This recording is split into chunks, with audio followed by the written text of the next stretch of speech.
File 40. The Voluntary Beggar. When Zarathustra had left the ugliest man, he was chilled and felt lonesome. For much coldness and lonesomeness came over his spirit, so that even his limbs became colder thereby. When, however, he wandered on and on, up hill and down, at times past green meadows, though also sometimes over wild stony couches, where formerly perhaps an impatient brook had made its bed, then he turned all at once warmer and heartier again. "What hath happened unto me?" he asked himself. "Something warm and living quickeneth me. It must be in the neighbourhood. Already am I less alone.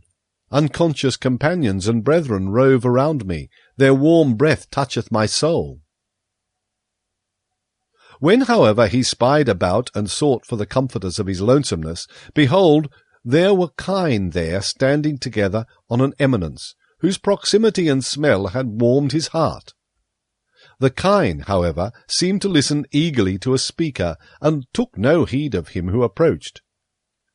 When, however, Zarathustra was quite nigh unto them, then did he hear plainly that a human voice spoke in the midst of the kine, and apparently all of them had turned their heads towards the speaker. Then ran Zarathustra up speedily and drove the animals aside, for he feared that someone had here met with harm, which the pity of the kine would hardly be able to relieve. But in this he was deceived. For behold, there sat a man on the ground, who seemed to be persuading the animals to have no fear of him, a peaceable man and preacher on the mount, out of whose eyes kindness itself preached. "What dost thou seek here?" called out Zarathustra in astonishment. "What do I here seek?" answered he. "The same that thou seekest, thou mischief-maker, that is to say, happiness upon earth. To that end, however, I would fain learn of these kine, for I tell thee that I have already talked half a morning unto them, and just now were they about to give me their answer. Why dost thou disturb them? Except we be converted and become as kine, we shall in no wise enter into the kingdom of heaven. For we ought to learn from them one thing, ruminating. And verily, although a man should gain the whole world and yet not learn one thing, ruminating, what would it profit him? He would not be rid of his affliction. His great affliction. That, however, is at present called disgust. Who hath not at present his heart, his mouth, and his eyes full of disgust? Thou also. Thou also. But behold these kine. Thus spoke the preacher on the mount, and turned then his own look towards Zarathustra, for hitherto it had rested lovingly on the kine. Then, however, he put on a different expression. "Who is this with whom I talk?" he exclaimed, frightened, and sprang up from the ground. "This is the man without disgust. This is Zarathustra himself, the surmounter of the great disgust. This is the eye, this is the mouth, this is the heart of Zarathustra himself." And whilst he thus spoke, he kissed with o'erflowing eyes the hands of him with whom he spoke, and behaved altogether like one to whom a precious gift and jewel hath fallen unawares from heaven. The kine, however, gazed at it all and wondered. "Speak not of me, thou strange one, thou amiable one," said Zarathustra, and restrained his affection. "Speak to me firstly of thyself.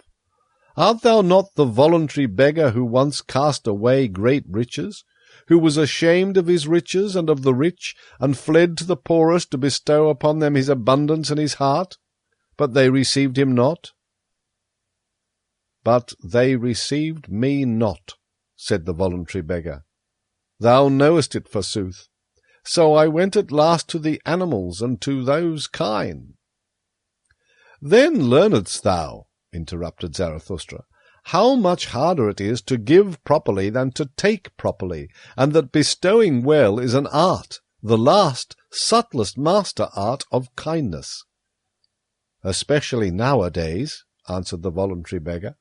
At present, that is to say, when everything low hath become rebellious and exclusive and haughty in its manner, in the manner of the populace. For the hour hath come, thou knowest it forsooth, for the great, evil, long, slow, mob and slave insurrection. It extendeth and extendeth. Now doth it provoke the lower classes, all benevolence and petty giving, and the over-rich may be on their guard. Whoever at present drip, like bulgy bottles out of all too small necks, of such bottles at present one willingly breaketh the necks. Wanton avidity, bilious envy, careworn revenge, populous pride, all these struck mine eye. It is no longer true that the poor are blessed. The kingdom of heaven, however, is with the kine. And why is it not with the rich? Asked Zarathustra temptingly, while he kept back the kine which sniffed familiarly at the peaceful one. Why dost thou tempt me? Answered the other. Thou knowest it thyself better even than I. What was it drove me to the poorest, O Zarathustra? Was it not my disgust at the richest?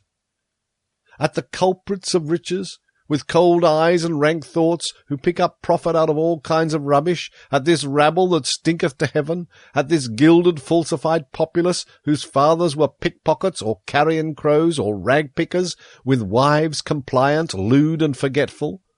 For they are all of them not far different from harlots. Populace above, populace below. What are poor and rich at present? That distinction did I unlearn, and then did I flee away further and even further until I came to those kine.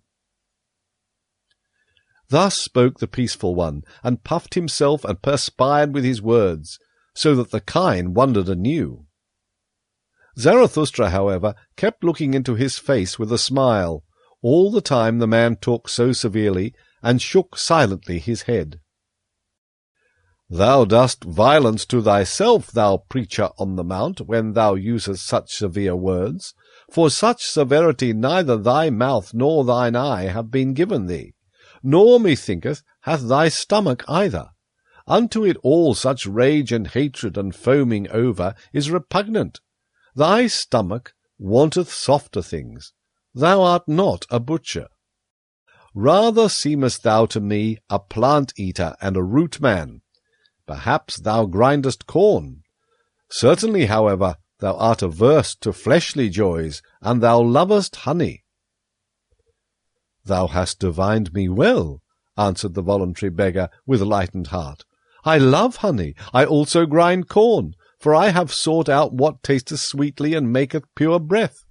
Also what requireth a long time, a day's work and a mouth's work for gentle idlers and sluggers. Further, to be sure, have those kine carried it. They have devised ruminating and lying in the sun. They also abstain from all heavy thoughts which inflate the heart. Well, said Zarathustra, thou shouldst also see mine animals, mine eagle and my serpent. Their like do not at present exist on earth. Behold, thither leadeth the way to my cave. Be to-night its guest, and talk to mine animals of the happiness of animals, until I myself come home. For now a cry of distress calleth me hastily away from thee. Also, shouldst thou find new honey with me, ice-cold, golden comb honey, eat it. Now, however, take leave at once of thy kine, thou strange one, thou amiable one, though it be hard for thee, for they are thy warmest friends and preceptors. One excepted, whom I hold still dearer, answered the voluntary beggar. Thou thyself art good, O Zarathustra, and better even than a cow. Away, away with thee, thou evil flatterer, cried Zarathustra mischievously. Why dost thou spoil me with such praise and flattery, honey? Away, away from me, cried he once more, and heaved his stick at the fond beggar, who, however, ran nimbly away. The Shadow. Scarcely, however, was the voluntary beggar gone in haste, and Zarathustra again alone, when he heard behind him a new voice which called out, "Stay, Zarathustra, do wait. It is myself, forsooth, O Zarathustra, myself, thy shadow." But Zarathustra did not wait, for a sudden irritation came over him on account of the crowd and the crowding of his mountains. "Whither hath my lonesomeness gone?" spoke he. "It is verily becoming too much for me. These mountains swarm. My kingdom is no longer of this world. I require new mountains. My shadow calleth me? What matter about my shadow? Let it run after me. I run away from it." Thus spoke Zarathustra to his heart and ran away. But the one behind him followed after him, so that immediately there were 3 runners, one after the other, namely, foremost the voluntary beggar, then Zarathustra, and thirdly and hindmost his shadow. But not long had they run thus, when Zarathustra became conscious of his folly, and shook off with one jerk all his irritation and detestation. "What?" said he. "Have not the most ludicrous things always happened to us old anchorites and saints? Verily my folly hath grown big in the mountains. Now do I hear 6 old fools' legs rattling behind one another. But doth Zarathustra need to be frightened by his shadow? Also methinketh that after all it hath longer legs than mine." Thus spoke Zarathustra, and laughing with eyes and entrails, he stood still and turned round quickly, and behold, he almost thereby threw his shadow and follower to the ground, so closely had the latter followed at his heels, and so weak was he. For when Zarathustra scrutinized him with his glance, he was frightened as by a sudden apparition, so slender, swarthy, hollow, and worn out did this follower appear. "Who art thou?" asked Zarathustra vehemently. "What dost thou here? And why callest thou thyself my shadow? Thou art not pleasing unto me." "Forgive me," answered the shadow, "that it is I. And if I please thee not, well, O Zarathustra, therein do I admire thee and thy good taste. A wanderer am I, who have walked long at thy heels, always on the way, but without a goal, also without a home, so that verily I lack little of being the eternally wandering Jew, except that I am not eternal and not a Jew. What? Must I ever be on the way, whirled by every wind, unsettled, driven about? O earth, thou hast become too round for me. On every surface have I already sat, like tired dust have I fallen asleep on mirrors and window-panes. Everything taketh from me, nothing giveth. I become thin, I am almost equal to a shadow. After thee, however, O Zarathustra, did I fly and high longest, and though I hid myself from thee, I was nevertheless thy best shadow. Wherever thou hast sat, there sat I also. With thee have I wandered about in the remotest, coldest worlds, like a phantom that voluntarily haunteth winter roofs and snows. With thee have I pushed into all the forbidden, all the worst and the furthest, and if there be anything of virtue in me, it is that I have had no fear of any prohibition. With thee have I broken up whatever my heart revered. All boundary stones and statues have I o'erthrown. The most dangerous wishes did I pursue. Verily, beyond every crime did I once go. With thee did I unlearn the beliefs in words and worths, and in great names. When the devil casteth his skin, doth not his name also fall away? It is also skin. The devil himself is perhaps skin. Nothing is true, all is permitted. So said I to myself. Into the coldest water did I plunge, with head and heart. Ah, how oft did I stand there naked on that account, like a red crab!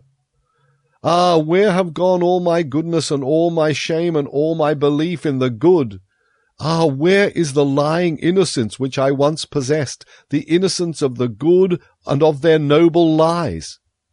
Too oft, verily, did I follow close to the heels of truth. Then did it kick me on the face.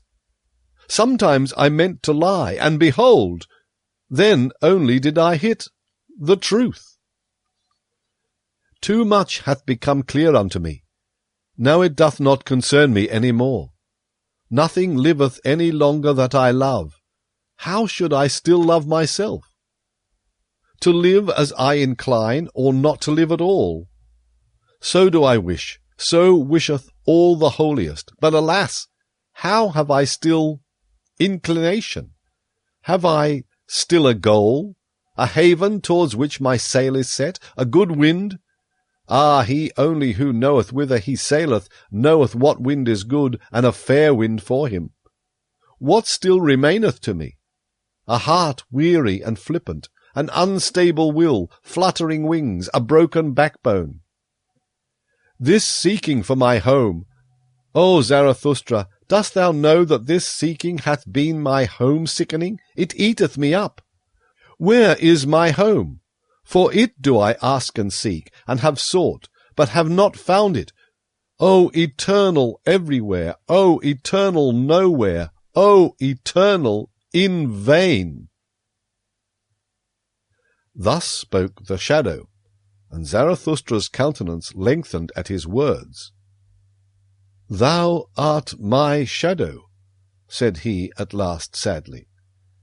Thy danger is not small, thou free spirit and wanderer. Thou hast had a bad day. See that a still worse evening doth not overtake thee. To such unsettled ones as thou seemeth at last even a prisoner blessed. Didst thou ever see how captured criminals sleep? They sleep quietly, they enjoy their new security. Beware lest in the end a narrow faith capture thee, a hard, rigorous delusion. For now everything that is narrow and fixed seduceth and tempteth thee. Thou hast lost thy goal. Alas, how wilt thou forego and forget that loss? Thereby hast thou also lost thy way. Thou poor rover and rambler, thou tired butterfly, wilt thou have a rest and a home this evening? Then go up to my cave. Thither leadeth the way to my cave, and now will I run quickly away from thee again. Already lieth as it were a shadow upon me. I will run alone, so that it may again become bright around me. Therefore must I still be a long time merrily upon my legs. In the evening, however, there will be dancing with me. Thus spoke Zarathustra.